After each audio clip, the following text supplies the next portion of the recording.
Buenas tardes. Bueno, como me dijeron en clases que les haga unas diapositivas, un video, bueno, este va a ser mi primer video. Para empezar, un poco de música. Vínculos internacionales. Bueno, un déficit. ¿Qué es lo que una persona hace para si gasta más de sus ingresos?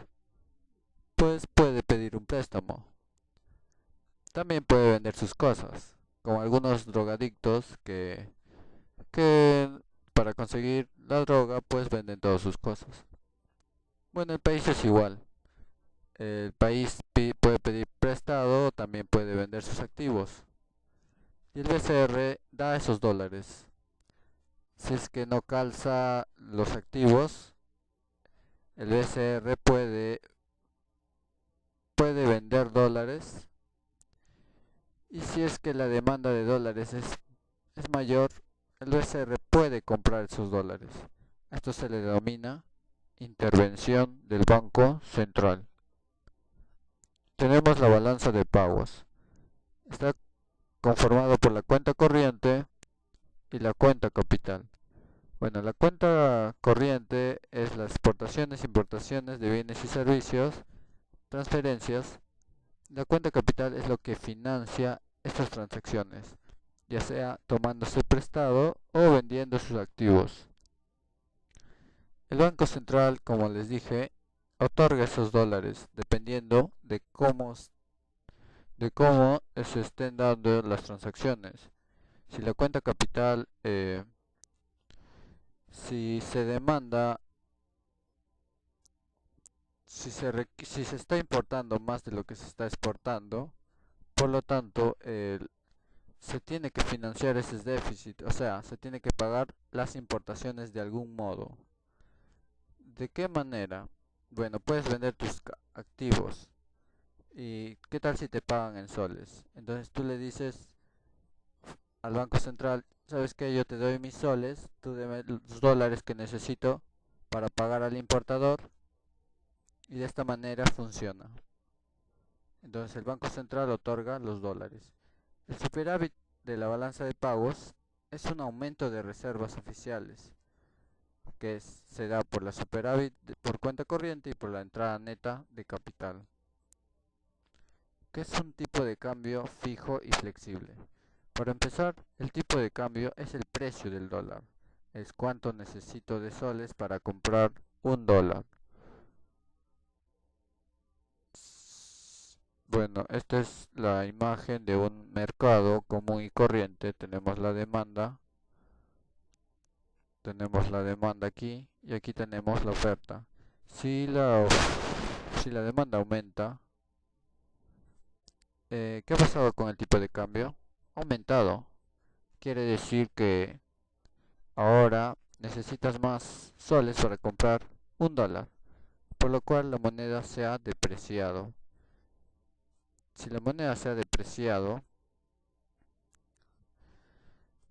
¿qué tal? Ese tendría a ser el tipo de cambio flexible. Pero ¿qué tal si el Banco Central promete mantener fijo el tipo de cambio en 2,40? Por lo tanto, ofrecerá el exceso de demanda, manteniendo el tipo de cambio fijo, pero disminuyendo sus reservas internacionales netas, que son los dólares en poder del Banco Central. Bueno, el tipo de cambio del yen y el dólar se mantuvo fijo hasta el 71. Desde ahí empezó a flotar. Aquí vemos un caso, el caso de la depreciación. Como vemos, el tipo de cambio pasa de 2 a 4, lo que quiere decir que si antes necesitabas 2 soles para comprar un dólar, ahora requieres de 4. Se ha depreciado la moneda. Entonces, si tienes dos chompas, la chompa estadounidense cuesta 100 dólares y la chompa peruana cuesta 350, en soles, ¿cuánto sería 100 dólares? Pues aquí tenemos poco visible pero entendible, tendríamos que 100 dólares multiplicado 100 dólares multiplicado por 2 soles sobre el dólar, que es el tipo de cambio, vendría a ser igual a 200 soles. Entonces, ¿cuál es más barato? ¿La chompa peruana o la chompa estadounidense? 200 o 350. Obviamente 200, por lo tanto el peruano le comprará al estadounidense. Un estadounidense que comprará chompas estadounidenses o chompas peruanas. Bueno, 350 se le divide entre 2 para obtener el equivalente en dólares. Esto vendría a ser igual a 175, que es obviamente mayor que la chompa estadounidense, por lo cual el estadounidense compra chompas estadounidenses. Ante una depreciación, lo que ocurre es lo siguiente: el 100 dólares ya no se multiplica por 2 sino por 4, lo que sería 400, que es superior a 350, por lo cual el peruano le compra al Perú, deja de importar, y el estadounidense, que antes le compraba a Estados Unidos, ahora 350 entre 4 es menor que 100, por lo cual el estadounidense también comprará las chompas peruanas, o sea, el Perú va a exportar más, va a importar menos, por lo cual la balanza por cuenta corriente aumenta. Entonces, la relación es la siguiente: ante una depreciación del tipo de cambio, la balanza por cuenta corriente mejora. Lo contrario sería ante una apreciación, tipo de cambio de largo plazo, real, es igual al tipo de cambio nominal por el precio foráneo sobre el precio interno. El tipo de cambio nominal por el precio foráneo, por ejemplo, tenemos 100 dólares multiplicado por el tipo de cambio de 2 soles por dólar, sería igual a 200, lo que es soles, y el precio interno también es soles. Entonces esto se da en la misma moneda. Entonces el tipo de cambio real es el cociente entre los precios extranjeros y los interiores, expresados en la misma moneda.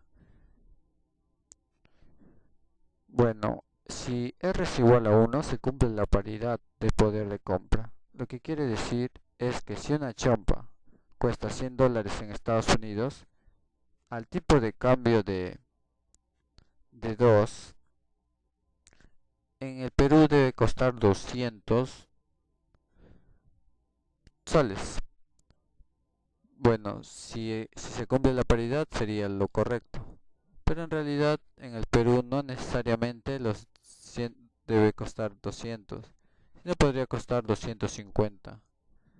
Por lo cual a un inversionista astuto podría comprar 100 dólares de una chompa, 100 dólares, y venderlo en el Perú a 250 soles, ganando una utilidad de 50.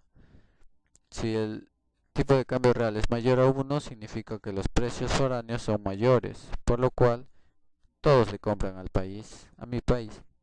Y si R es menor que 1, significa que los precios internos son mayores, todos les compran al extranjero.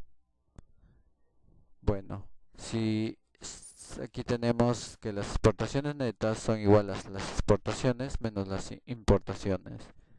Q, bueno, según el libro de Doris Fisher, si el ingreso foráneo aumenta, obviamente que van a poder consumir más nuestros productos, porque por lo tanto las exportaciones aumentan. Si el tipo de cambio se deprecia, también aumenta, como lo hemos comprobado. Y si el ingreso de nuestro país aumenta, las importaciones aumentan. ¿Por qué? Porque nuestros consumidores pueden consumir también más importaciones. Y el tipo de cambio real, si aumenta, las importaciones disminuyen. Bueno, aquí tenemos un resumen. Mayor ingreso, menor exportaciones netas. Mayor ingreso foráneo, mayor exportaciones netas. Y mayor depreciación, mayor exportaciones netas. Bueno, la curva IS es muy conocida. Bueno, y aquí tenemos su representación, que es la absorción más las exportaciones netas,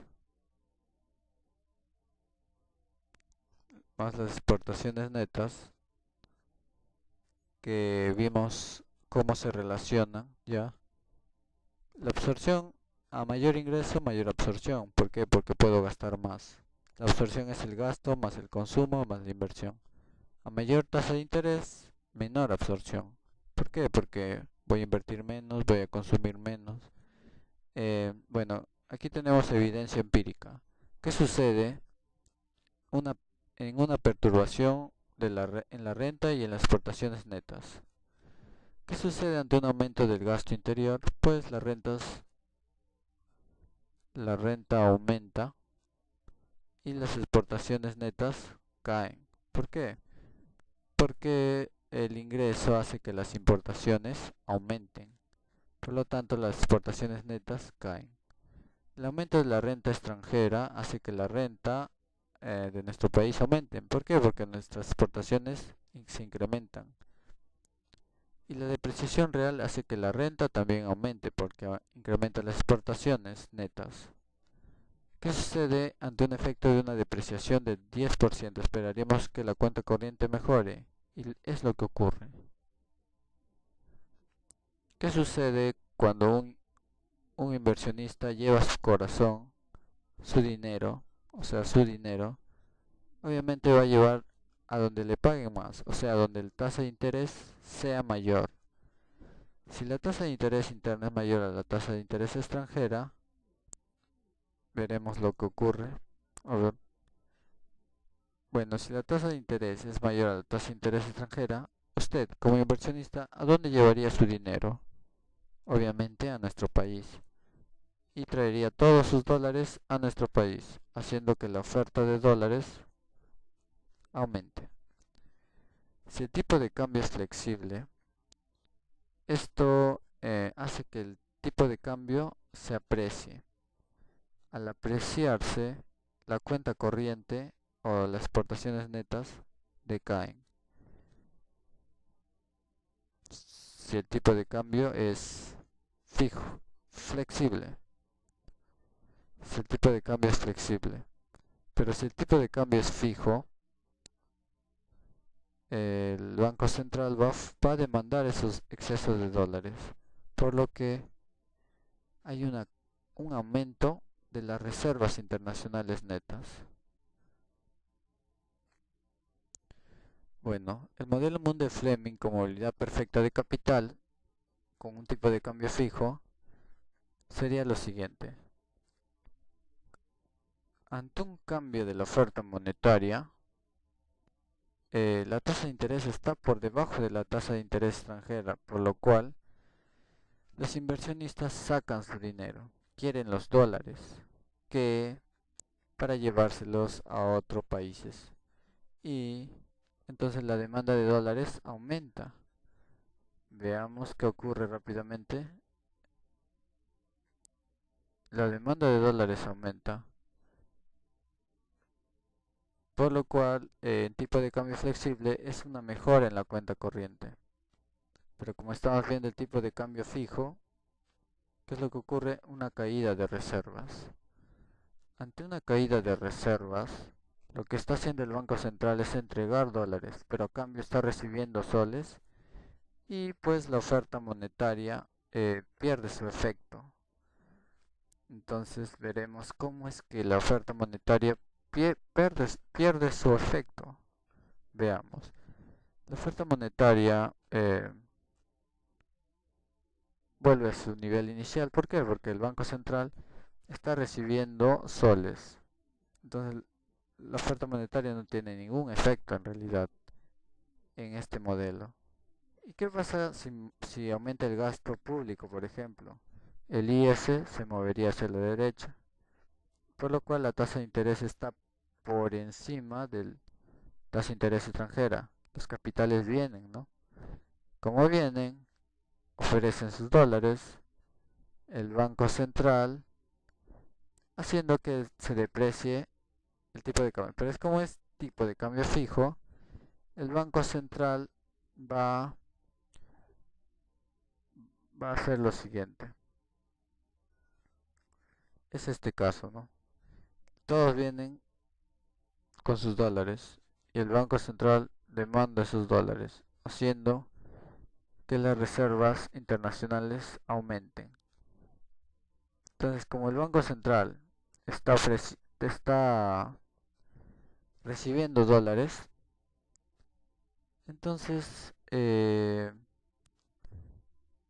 querrá otorgar, a cambio de dólares, él ofrece soles, por lo cual la oferta monetaria aumenta. El resultado es un ingreso muy alto. El efecto de oferta monetaria no tiene efecto, pero el efecto del gasto sí, y es una enorme distancia, que es igual al multiplicador del gasto por variación del gasto. Aquí tenemos lo mismo, tenemos que la curva, bueno, tenemos que el efecto de la curva LM no se da en realidad, pero el efecto de la curva IS sí. Veremos cómo se da. Si hay un incremento del gasto, la tasa de interés aumenta, por lo cual, eh, bueno, aquí es un caso empírico. El caso empírico indica lo siguiente. El caso empírico nos dice que ante bueno, en la unificación alemana, en Alemania de Oriente, invirtió en gasto en Alemania del Occidente. ¿Qué se esperaría? En principio que el tasa de interés suba, y es lo que ocurrió. Y que la cuenta corriente caiga. Y también es lo que ocurrió. Así que la evidencia empírica va con la teoría. Ahora, en tipo de cambio flexible. En tipo de cambio flexible, ante un aumento de gasto, ¿qué es lo que ocurriría? Una depreciación. Entonces, vuelve a su sitio. ¿Por qué? Porque las exportaciones netas caen. Eh, pero ¿qué ocurre si hay una oferta monetaria? Oferta monetaria aumenta, disminuyendo la tasa de interés. Esto hace que el, que el tipo de cambio se deprecie, por lo cual las exportaciones netas aumentan, haciendo que la curva IS se desplace. Bueno, ante efectos de política económica de Estados Unidos, una expansión fiscal de Estados Unidos de 2.7 hace que en Japón se mejore su PBI debido a la expansión de Estados Unidos. ¿Por qué? Porque la moneda de Estados Unidos se aprecia y Japón obviamente se deprecia, por lo cual sus exportaciones aumentan. Aquí es distinto, ¿por qué? Porque ante una expansión monetaria la tasa de interés del país está por debajo, lo que hace que su moneda se deprecie, haciendo que las monedas japonesas se aprecie y de Alemania también, lo que empeora su balanza de cuenta corriente, por lo cual los efectos son negativos. Eso sería todo por hoy. Chau.